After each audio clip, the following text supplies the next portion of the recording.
Welcome to another episode of Kitchen Sink Dharma. Now in Buddhism we talk about lineages, sometimes the idea of Dharma transmission as well, the whole idea of the continuity of the teachings. And there's a number of different lineages that go back thousands of years to the time of the Buddha. And even some of the modern movements that you might come across, like insight meditation in the West, are very much linked to older lineages. And personally, I'm very grateful for that, because without lineages, the teaching wouldn't have been passed on, it wouldn't have been preserved. And actually, all of the Buddhist lineages can be tracked back to the time of the Buddha, and actually specifically to a monk called Mahakassapa. So shortly after the death of the Buddha, Mahakassapa took control of the order, and we're taught that 500 monks came together to establish the Buddhist canon. In other words, to decide which texts would be preserved, which ones would be kept and passed down. So, despite the fact that at the time there were women in the order, there were Buddhist nuns, they weren't actually represented at the first council. Now, before he died, the Buddha had refused to appoint a successor. In fact, he'd explicitly instructed his followers to take responsibility for themselves.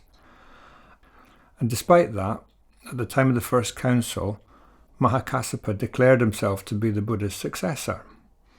So the original Sangha had been made up of monastics and lay people, it was men and women, and the Buddha had taught that decisions should be made by consensus, they should be made in council meetings.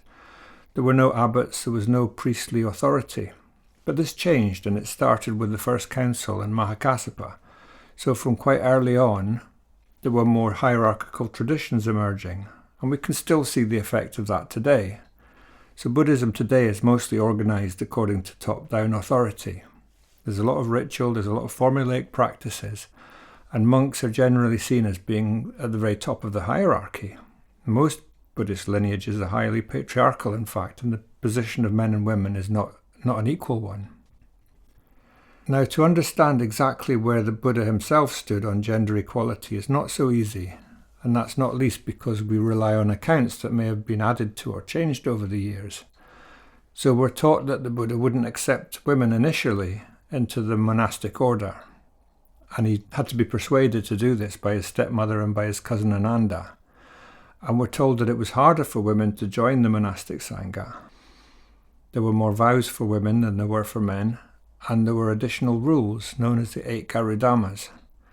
And the position of women seems to have been below that of the monks, although some scholars believe that all of this might have been added later. They believe that there were monks who rewrote history to make nuns subordinate to them. Now, there's some reason to believe that the Buddha himself was much more egalitarian than that. So according to the Therigatha, the verses of the elder nuns, he actually showed a lot of concern for women when nobody else did, especially no other spiritual leader or teacher. He showed them a lot of respect, he listened to them, and he actually went against the cultural norms of the time to include them in the Sangha, in the community. And what we do know is that from the first council onwards, Buddhist traditions have been male-dominated, and equality hasn't really been very evident at all. In fact, you could say that there's been 2,500 years of patriarchy, and Buddhist lineages have tended to discriminate against women, because it was believed if you're a woman you could really only hope to be reborn as a man, because a woman can't attain enlightenment. So in the Tibetan tradition you'll find phrases like, because of my sinful karma I was given this inferior female body, in the verses of Milarepa. This is not just from Tibetan traditions, it's actually from all traditions. And that goes against what the Buddha himself taught. He made it very clear that everyone, whoever they are, has the capacity for awakening. And all of this raises big questions for me, because obviously a big part of Buddhist teachings is about ethics. But the ethics of a lot of the last 2,500 years are not the same as ours now. They're not always aligned with the ethics of equality and respect. And just in the same way as we don't have to rely on medicine from thousands of years ago, because our medical knowledge has moved on since then. Similarly, our ethics have changed, our values have changed. So while I have a great deal of respect for the lineages and the way that they've managed to preserve the teachings, I think we have to acknowledge a problem, and it's very much a problem that's still around today. problem is that in most lineages there's no gender equality. So for example, in Thailand, women can't be ordained at the same level as men. And in 1928, the head monk in Thailand, the head Buddhist monk, banned the ordination of women. And the general understanding there is that women are there to serve the monks. They can hope to gain merit by taking part in rituals and performing housekeeping duties and so on, but they can't become fully ordained, despite the fact that there were bhikkhunis, in other words, fully ordained women, at the time of the Buddha. And there's problems elsewhere. In Tibetan Buddhism, for example, where the teacher-student relationship is fundamental. There are all sorts of instances of teachers who have abused their power. And, for example, skill and means has been misused as an excuse for abusive behaviour. And female teachers like Tenzin Palmo have spoken out about sexual misconduct and how it's been brushed under the carpet. And even in the West, our liberal West, patriarchy is still very much evident. Many modern Buddhist communities have been hit by revelations of sexual assault. There have been incidents of sexual misconduct and abuse of power, just as there have been in more traditional lineages. And harmful behaviour often arises in much more subtle ways. There's plenty of evidence in some modern Buddhist movements of lack of respect for women. So, for example, the founder of Therigatha viewed women as being spiritually inferior. Now, everything that's been passed down to us took place within a social and historical context, but that context has changed. In fact, it's changing all the time. And now that we're in the 21st century, there doesn't seem to be any excuse for backward approaches. I think we have to do better.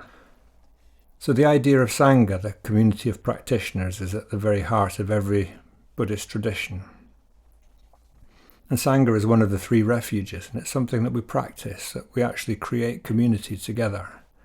So even for just a short time when we come together to practice, we create community. And it matters a great deal how we do this, how we practice it, and the forms that it takes. So whether those forms are inclusive and welcoming or not. So if we exclude or if we disrespect any part of the community, then that's completely out of step with the values that we're claiming to live by. And if we enable authoritarianism or abuse of power, then that's going to harm people. That actually damages people, and it's the direct opposite, again, of what we're supposed to be practicing, which is non-harming. So this is just a short passage from Christina Feldman's book, Woman Awake, Women Practicing Buddhism, and she writes, "When I began to lead meditation retreats in the West, it became apparent that I and countless other women carried within our psyches and hearts the imprints of centuries of spiritual religious traditions in which women had little voice or stature. The wealth of literature written by and about liberated women was noticeably absent or ignored.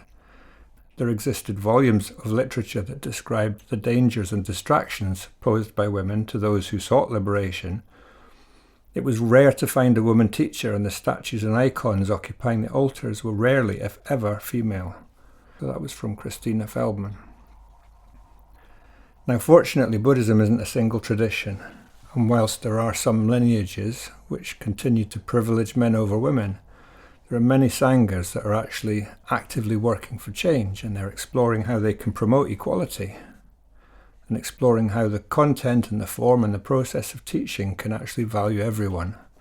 You can see this at Gaia House, you can see it at places like Plum Village and Spirit Rock and many of the Zen centres, and even within some of the very conservative traditions, there are reformers. And this is really important, of course, because we often internalise power dynamics, and as Christina Feldman wrote, she and countless other women carried within their psyches and hearts the imprints of centuries of spiritual religious traditions. And we all carry these things. We all carry hidden beliefs below the level of consciousness. And these can be really reinforced by forms and practices that seem to want to erase the feminine. Because there are archetypal masculine and feminine energies in all of us. We have to be able to work with both of them. So there's a side of practice that's seen as being more masculine, if you like, and it's given more weight generally. So it's not just about privileging men over women, it's also about a lack of respect for the feminine. So whoever we are, we all have masculine and feminine energies in us. And there are too many places where the feminine isn't really valued. And I've been on retreats where it's felt very masculine in the traditional sense. There's been a big emphasis on your attainments and how hardcore your Vipassana practice is. And compassion and kindness and friendliness are completely sidelined. The whole relational side of the path is completely denied. It's as though you're practicing on your own. And the goal is simply to attain deep absorption states. And to me, that approach completely misses something. It misses something very important. It's out of balance. Because the heart practices, the paramitas, the whole understanding of interconnectedness, they're not add-ons. They're not extras, they're fundamental. They're at the very heart of Buddhist teaching. And when we practice, we're not just connecting with the sky, we're connecting with the earth. So there's a great interview on Sounds True with Lama Sultram Alyone, who talks about how she came to teach about the sacred feminine from within the Tibetan tradition. And she says, really what I was looking for, it was not dualistic, it was integration. It was the divine union of masculine and feminine and a balance of those energies, which we all have within us. Whether we're genetically male or female or transgender, whatever we are working with those energies within ourselves. We need to honor those, and the imbalance is also destructive to men. And I think we need to consider what this means for us, how to ensure that everyone is valued, no one is invisible. How we practice an embodied, loving, compassionate path. A path that promotes wholeness instead of just trying to erase the feminine. So a path that's fearless, that's unapologetic. A path that's loving. So that's what I wanted to say this week. I'm glad you could join me. I hope you can join again next time.